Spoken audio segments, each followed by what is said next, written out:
નમસ્તે મિત્રો, સ્વાગત છે આપનું આજના તાજા સમાચારોની અંદર। તો ગુજરાતના દરેક સમાચાર આજના વિશે વાત કરીએ તે પહેલા મિત્રો તમને જણાવી દે વિડિયોને છેલ્લે સુધી જોતા રહેજો, જેથી કરીને આજના દરેક સમાચાર તમને મળી જાય અને ગુજરાતના રોજના સમાચાર મેળવવા માટે આ ચેનલને સબસ્ક્રાઇબ કરવાનું પણ ભૂલતા નહીં।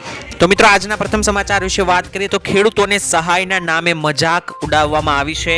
મિત્રો સરકારે ડુંગળીની નિકાસ પર પ્રતિબંધ મૂકતા ડુંગળીના ભાવ તળિયે જતા ગુજરાતના ખેડૂતોને રાતા પાણીએ રોવાનો વારો આવ્યો છે।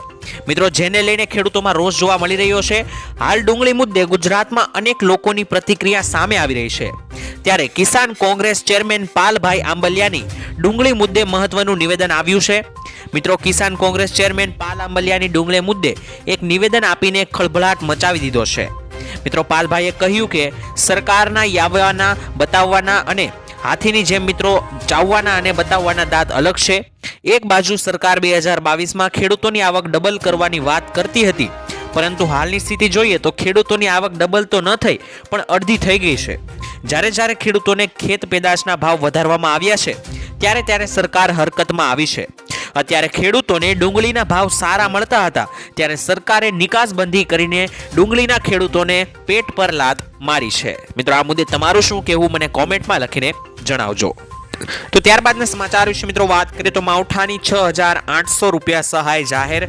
મિત્રો ગુજરાતમાં છેલ્લા કેટલાક દિવસોમાં જે માવઠું પડ્યું ત્યાં મિત્રો કમોસમી વરસાદ પડ્યો હતો ગયા મહિને, જેને લઈને મિત્રો પાક નુકસાન સહાય આવી ગઈ છે। પાકને ભારે એવું નુકસાન થયું છે। જિલ્લાવાર મિત્રો નુકસાનીના સર્વેની કામગીરી શરૂ થઈ છે અને સર્વે બાદ સહાય આપવાની કામગીરી પણ શરૂ કરવામાં આવશે। ખાસ મિત્રો 33% વધુ નુકસાન થયું હશે ખેતરની અંદર તેવા ખેડૂતોને સહાય મળવા પાત્ર રહેશે। SDRF નિયમ પ્રમાણે હેકર છે અને મિત્રો હેકર દીઠ 6800 રૂપિયાની એટલે કે મિત્રો 6800 રૂપિયાની સહાય આપવામાં આવશે। અને બીજી તરફ એવી ચર્ચા થઈ રહી છે કે વાવાઝોડા વખતે પણ સહાય જાહેર કરવામાં આવશે। તો મિત્રો ત્યારબાદના સમાચાર વિશે વાત કરીએ તો ખુલ્લામાં માંસ વેચવા પર પ્રતિબંધ મૂકવામાં આવ્યો છે। મિત્રો મધ્યપ્રદેશના નવા મુખ્યમંત્રી તરીકે શપથ લીધા પછી મોહન યાદવે આજે ઘણા મોટા નિર્ણયો લીધા છે। હવે મિત્રો મુખ્યમંત્રીએ ખુલ્લામાં ઈંડા અને માંસમાં વેચાણ પર પ્રતિબંધ મૂકવાનો આદેશ આપ્યો છે અને આ સિવાય તેમણે ધાર્મિક સ્થળો અને અન્ય જાહેર સ્થળોએ લાઉડ સ્પીકરના અનિયંત્રિત ઉપયોગ પર પ્રતિબંધ મૂકવામાં પણ નિર્દેશ આપ્યો છે। એટલે કે મિત્રો મધ્યપ્રદેશના જે અત્યારે નવી સરકાર બની છે મોહન યાદવની ભાજપની, તે મિત્રો તેમણે નવી સરકાર બનતાની સાથે જ મોટા નિર્ણયો કર્યા છે કે ખુલ્લામાં હવે માંસ અને ઈંડા પર પ્રતિબંધ મૂકવામાં આવશે વેચવા પર, અને સાથે જ લાઉડ સ્પીકરો પર પણ મિત્રો પ્રતિબંધ મૂકવામાં આવશે। મિત્રો ત્યાર પછીના સમાચાર વિશે વાત કરીએ તો ખેડૂતોને મળશે મફત વીજળી। મિત્રો ગુજરાતના ખેડૂતોને રાતના સમયના બદલે દિવસે વીજળી આપવાની સતત માંગણી સંદર્ભે ઉર્જા મંત્રી કનુભાઈ દેસાઈએ વીજળીની સમસ્યાની રાજ્યના કિસાનો પરેશાન હોવાનું નકારતા શુક્રવારે જાહેર કર્યું કે રાજ્યના ખેડૂતોને ડિસેમ્બર 2024 સુધીમાં દિવસે વીજળી આપવાનું પ્લાનિંગ થઈ રહ્યું છે। એટલે કે મિત્રો હવે માત્ર તમારે 1 વર્ષ રાહ જોવી પડશે। જ્યારે મિત્રો અત્યારે સૌરાષ્ટ્રના 3 જિલ્લા એવા છે જે ગીર સોમનાથ, અમરેલી અને જુનાગઢ છે, ત્યાં મિત્રો અત્યારે 24 કલાક વીજળી આપવા સંદર્ભે અત્યારે કામ ચાલી જ રહ્યું છે।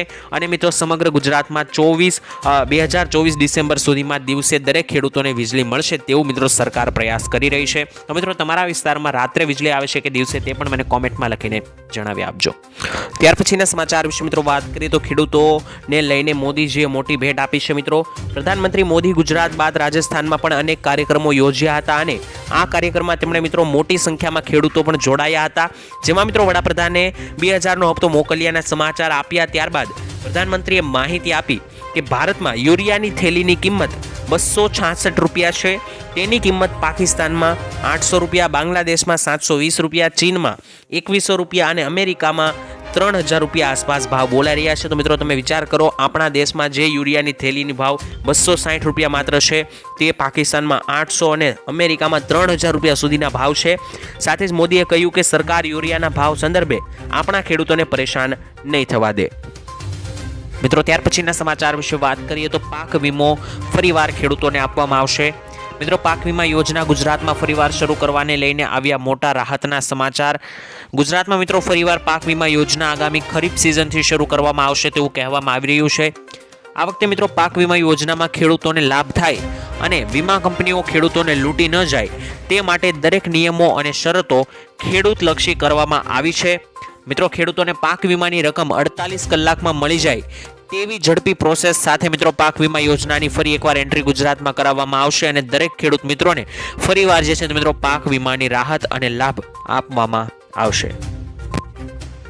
વાત કરીએ તો ખેડૂતોની સરકાર પાસે મોટી માંગણી. મિત્રો વાત કરીએ તો ખેડૂત મિત્રો માટે સૌથી મોટા સમાચાર આવ્યા છે. તમામ ખેડૂતો માટે આ સમાચાર ખૂબ જ અગત્યના છે અને જાણવા જેવા છે. દેવા માફીને લઈને મોટા સમાચાર. મિત્રો મોદી સરકારે 2004ના વર્ષમાં જ્યારે સત્તા ઉપર ગુજરાતમાં આવ્યા ત્યારે એમણે કીધું હતું કે જ્યારે 2022 સુધીનું સાલ આવશે ત્યાં સુધીમાં ખેડૂતોની આવક હું બમણી કરી દઈશ. મોદી સરકારે આ વચન આપ્યું હતું અને મિત્રો કહેવાય છે કે મોદી સરકારનું વચન એટલે રામબાણ. મોદી સરકારનું વચન તો ખૂબ જ અનેરું હોય છે. મોદી સરકાર વચન આપે એ ક્યારેય વચન ખોટું જતું નથી. પરંતુ મિત્રો આ વચનનું લક્ષ્ય હજુ સુધી પ્રાપ્ત નથી થયું કારણ કે 2023ની સાલ ગઈ તેને લગભગ આ 2 વર્ષ પૂરા થવા જઈ રહ્યા છે. હજુ પણ ખેડૂતોની આવક બમણી તો છોડી દો પરંતુ જેટલી હતી તેનાથી પણ મિત્રો નથી વધી. અમુકની કેટલાક ખેડૂતોની આવક ઓછી થઈ છે. મિત્રો આ લક્ષ્ય હજુ સુધી પૂરું નથી થયું તો આ સમયમાં ખેડૂતોની આવક બમણી થઈ શકે કે નહીં એ તો પછીનો વિચાર છે. પરંતુ ખેડૂતોને માથે દેવું અત્યારે વધી ગયું છે. ખેડૂતો દેવાના દાર બન્યા છે. ત્યારે હવે 2024ની ચૂંટણી આવી રહી છે. 2024ની ચૂંટણીમાં ફરી એકવાર દેવા માફીનો મુદ્દો ઉઠે તેવી મોટી શક્યતા છે અને સરકાર ખેડૂતોનું દેવું માફ કરે છે કે નહીં તે મિત્રો હવે જોવાનું રહ્યું. મિત્રો ત્યાર પછીના સમાચાર વિશે વાત કરીએ તો ફરીવાર મહામંદી આવશે.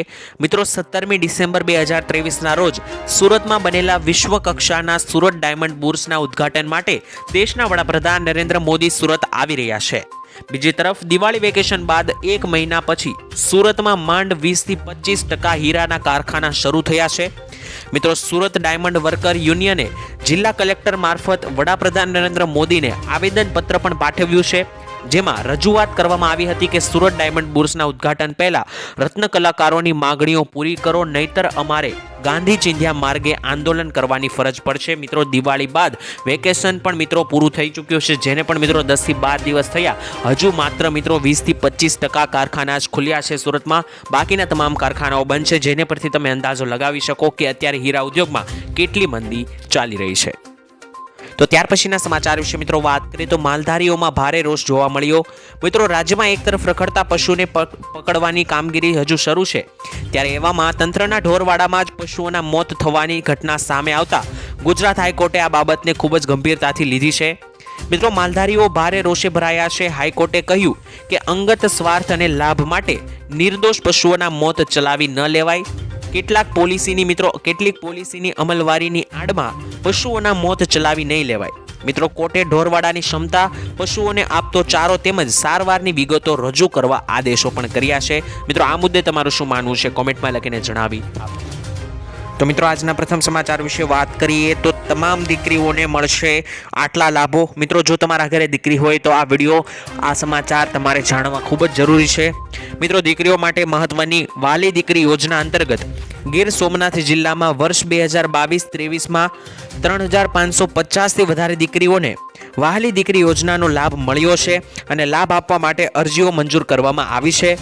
મિત્રો વહાલી દીકરી યોજના અંતર્ગત રાજ્યમાં તમામ દીકરીઓના જન્મદરમાં વધારો કરવા માટે તેમજ કન્યા કેળવણીને ઉત્તેજન આપવાના ઉદ્દેશ્યથી 2 ઓગસ્ટ 2019 બાદ જન્મેલી પ્રથમ 3 સંતાન પૈકીની તમામ દીકરીઓને આ યોજના હેઠળ જે છે તે મિત્રો 3 હપ્તા રૂપે પૈસા આપવામાં આવે છે. આ 3 હપ્તામાં પ્રથમ હપ્તો જ્યારે ધોરણ 1માં દીકરી પ્રવેશ કરે ત્યારે 4000 રૂપિયા આપવામાં આવે છે. ત્યારબાદ મિત્રો ધોરણ 9માં આવે ત્યારે બીજા હપ્તા રૂપે 6000 રૂપિયા દીકરીને આપવામાં આવે છે અને દીકરી જ્યારે 18 વર્ષની થાય ત્યારે ઉચ્ચ શિક્ષણ અથવા તો લગ્ન માટે ત્રીજા હપ્તા રૂપે 1 લાખ રૂપિયાની સહાય મળીને કુલ 1,10,000 રૂપિયાની સહાયની મંજૂર કરવામાં આવી છે આ દીકરીને યોજનાઓની અંદર. મિત્રો વહાલી દીકરી યોજનાનો લાભ લેવા માંગતા હોય તો અરજીપત્રક વિના મૂલ્યે મહિલા અને બાળ અધિકારીઓની કચેરીએ તથા તો તાલુકા મામલતદારની કચેરીએથી મેળવી શકાય. અને મિત્રો નોંધનીય છે કે વહાલી દીકરી યોજનાનો લાભ લેવા માટે દીકરીનું જન્મ પ્રમાણપત્ર, આધાર કાર્ડ અને નિયત નમૂનામાં દંપતીનું સ્વઘોષણાપત્ર, દંપતીના લગ્નનું પ્રમાણપત્ર, રેશન કાર્ડની નકલ વગેરે જેવા ડોક્યુમેન્ટ મિત્રો તમારે જોડવાના રહેશે અને આ યોજનાનો લાભ તમે લઈ શકશો જેમાં તમારી દીકરીઓને 1,10,000 રૂપિયા સુધીની સહાય મળશે. મિત્રો ત્યાર પછીના સમાચાર વિશે વાત કરીએ તો ગુજરાતમાં મોટી જાહેરાત કરવામાં આવી છે. મળતી માહિતી અનુસાર મિત્રો ગુજરાતમાં કમોસમી વરસાદ દરમિયાન વીજળી પડવાથી 24 લોકોના મોત થયા છે. આ મૃતકોના પરિવારને સહાય કરવામાં આવશે. આ મૃતકોના પરિવારજનો માટે સરકારે 4 લાખ રૂપિયા સુધીની સહાયની મિત્રો જોગવાઈ પણ કરી આપી છે. તમને જણાવી દઈએ કે 26 નવેમ્બરે ગુજરાતના ઘણા બધા વિસ્તારોમાં કમોસમી વરસાદ પડ્યો હતો, જેને લઈને અનેક નુકસાન ગુજરાતમાં થયું છે. અને આ દરમિયાન મિત્રો ઘણા પશુઓના પણ મોત થયા છે. લગભગ 10 થી 20 જણા લોકોના મોત થયા છે અને સાથે જ પશુઓની અંદર પણ મિત્રો આંકડો જે છે તે 50 આસપાસ છે. 50 જેટલા પશુઓના પણ મોત થયા છે આ ઘટનાની અંદર. તો મિત્રો આ દરેક મૃતકોને જે છે મિત્રો પેટ્રોલના ભાવ ઘટાડવામાં આવશે. મિત્રો ખાસ સમાચાર આવી રહ્યા છે. રાજસ્થાનમાં ભરતપુરમાં ચૂંટણી પ્રચાર માટે આવેલા વડાપ્રધાન નરેન્દ્રભાઈ મોદીએ રાજ્યમાં પેટ્રોલ અને ડીઝલના ભાવ દેશમાં સૌથી ઊંચા છે તેવો ઉલ્લેખ કરતા જાહેર કર્યું કે ચૂંટણી બાદ ભાજપ સરકાર આવતા પેટ્રોલ ડીઝલના ભાવોની સમીક્ષા કરશે અને ભાવોમાં ઘટાડો કરશે. મિત્રો મોદીએ કહ્યું કે અમારી સરકાર આવતા જ પેટ્રોલ ડીઝલના ભાવની સમીક્ષા કરવામાં આવશે. આમ મિત્રો ચૂંટણી પ્રચારના અંતિમ તબક્કામાં આ રીતે પેટ્રોલ અને ડીઝલના ભાવ ઘટાડવાને લઈને માસ્ટર સ્ટ્રોક નરેન્દ્ર મોદીએ માર્યો છે. કરીએ તો ખેડૂતો માટે પાક નુકસાન સહાય મળશે. મિત્રો કમોસમી વરસાદ વચ્ચે ગુજરાતના મોટાભાગના ખેડૂતો માટે રાહતના સમાચાર સામે આવ્યા છે. મિત્રો ગુજરાતમાં પડેલા માવઠાને લઈને સર્વે થશે. કૃષિ પ્રધાન રાઘવજી પટેલ કૃષિ વિભાગને આ માટે આદેશ આપી દીધા છે. મુખ્યમંત્રી ભૂપેન્દ્ર પટેલ હાલ જાપાનના પ્રવાસે ગયા છે, ત્યારે તેમ છતાં તેમને આ અંગેની જાણકારી આપી દેવામાં આવી છે. કૃષિ પ્રધાન રાઘવજી પટેલે કમોસમી વરસાદથી થયેલા નુકસાન અંગે સર્વેના આદેશ આપ્યા છે. ઝડપથી જ મિત્રો નુકસાનીના સર્વેની કામગીરી શરૂ કરવામાં આવશે. હાલમાં તમામ કૃષિ વિભાગના જિલ્લા અધિકારીઓને સ્ટેન્ડ બાય રહેવા સૂચના આપવામાં આવી છે. મુખ્યમંત્રી ભૂપેન્દ્ર પટેલ પણ સ્થિતિની જાણકારી મેળવી રહ્યા છે અને નુકસાનીના સર્વે બાદ રાજ્ય સરકાર સહાય પણ જાહેર કરી શકે છે. તો મિત્રો ત્યાર પછીના સમાચાર વિશે વાત કરીએ તો ગુજરાત સરકાર સહાય ચૂકવશે. મિત્રો રાજ્યમાં કમોસમી વરસાદને કારણે અનેક જગ્યાએ ખાના ખરાબી થઈ છે. કમોસમી વરસાદમાં મૃત્યુ પામેલા લોકોના પરિવારજનોને પણ સહાય ચૂકવવાનો રાજ્ય સરકારે મહત્વનો નિર્ણય લીધો છે. મિત્રો રાજ્ય સરકાર દ્વારા મૃતક પરિવારોને 4 લાખ સહાયની જોગવાઈ કરવામાં આવી છે. સહાયની જાહેરાત અત્રે જણાવી દઈએ કે મુખ્યમંત્રી ભૂપેન્દ્રભાઈ પટેલ અત્યારે જાપાન ગયેલા છે, પરંતુ કમોસમી વરસાદ અંગે તાંગ મેળવી અધિકારીઓને સહાય અંગે સૂચના આપી છે.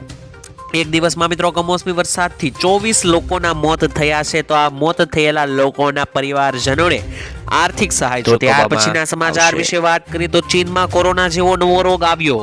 મિત્રો ચીનમાં ઝડપથી ફેલાઈ રહેલી બીમારીને લઈને ભારત સરકારે રાજ્ય અને કેન્દ્ર શાસિત પ્રદેશોને એલર્ટ કર્યા છે.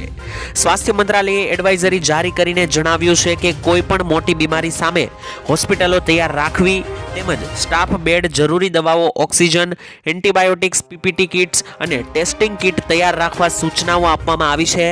ઓક્સિજન પ્લાન્ટ અને વેન્ટિલેટર યોગ્ય કામ કરે છે કે નહીં તે પણ તપાસવા જણાવવામાં આવ્યું છે.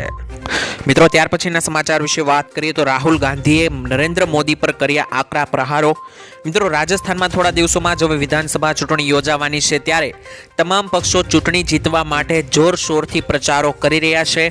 એવામાં મિત્રો આજે કોંગ્રેસના નેતા રાહુલે પ્રધાનમંત્રી મોદી પર નિશાન સાધ્યું હતું અને મિત્રો રાહુલે રાજસ્થાનમાં ચૂંટણી પ્રચાર દરમિયાન કોરોના કાળને યાદ કરતા કહ્યું કે જ્યારે દેશમાં લોકો જીવ ગુમાવી રહ્યા હતા ત્યારે પીએમ નરેન્દ્ર મોદી થાળી વગાડવામાં અને દીવા પ્રગટાવી રહ્યા હતા.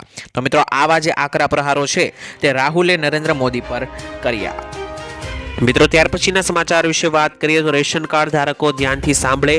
મિત્રો જો તમે રેશન કાર્ડ ધારક છો અને સરકાર દ્વારા આપવામાં આવતી ફ્રી રાશનની સુવિધાનો લાભ લઈ રહ્યા છો તો મિત્રો આ સમાચાર તમારા માટે સૌથી મોટા સાબિત થઈ શકે છે. કારણ કે મિત્રો હાલમાં સરકાર દ્વારા આપવામાં આવતું મફત રાશન મેળવવા માટે રેશન કાર્ડ માટે ઘણા પ્રકારના નિયમોમાં ફેરફાર કરવામાં આવ્યા છે, જે અંતર્ગત મિત્રો રેશન કાર્ડ ધારકોએ આધારની સાથે KYC જલ્દી કરાવવું જોઈએ. નહીં તો મિત્રો તમારી ઘણી યોજનાઓના લાભથી વંચિત રહેવું પડી શકે છે. આ સાથે મિત્રો તમારું નામ પણ રેશન કાર્ડની યાદીમાંથી કાઢી નાખવામાં આવશે. મિત્રો તમને જણાવી દઈએ કે ખાસ સુરક્ષા અધિનિયમ 2013 હેઠળ તમામ રેશન કાર્ડ ધારકો માટે 30મી ડિસેમ્બર પહેલા આપેલી તારીખની અંદર તેને આધાર કાર્ડ સાથે મિત્રો લિંક કરવું જરૂરી છે, અને જો લિંક નહીં કરવામાં આવે તો મિત્રો તમારે મોટી ભૂલ તમારી ગણાશે અને મિત્રો તમારું રેશન કાર્ડ જે છે તે બંધ પણ થઈ શકે છે. મિત્રો ત્યાર પછીના સમાચાર વિશે વાત કરીએ તો મોદીએ કરેલા વાયદા હજુ પૂરા નથી થયા. મિત્રો રાજસ્થાનમાં જનસભાને સંબોધતા કોંગ્રેસના રાષ્ટ્રીય અધ્યક્ષ મલ્લિકાર્જુન ખડગેએ કહ્યું કે પ્રધાનમંત્રી મોદીએ દરેક જગ્યાએ જઈ રહ્યા છે અને જ્યાં ચૂંટણી યોજાશે ત્યાં જઈ રહ્યા છે. પ્રધાનમંત્રી કહેતા હતા કે તેઓ વિદેશમાંથી કાળું નાણું પરત લાવશે અને દરેકને 15 લાખ રૂપિયા આપશે. તેવું કહેતા હતા કે દર વર્ષે તેઓ યુવાનોને 2 કરોડ નોકરીઓ પણ આપશે. ખડગેએ મિત્રો કહ્યું કે ખેડૂતોને કહ્યું કે મોદી સરકાર ખેડૂતોની આવક બમણી કરવાનું કહેતી હતી. આવું કંઈ પણ મિત્રો જોવા મળ્યું નથી. તો મિત્રો આ મુદ્દે તમારું શું માનવું છે મને કોમેન્ટમાં લખીને જણાવી આપજો.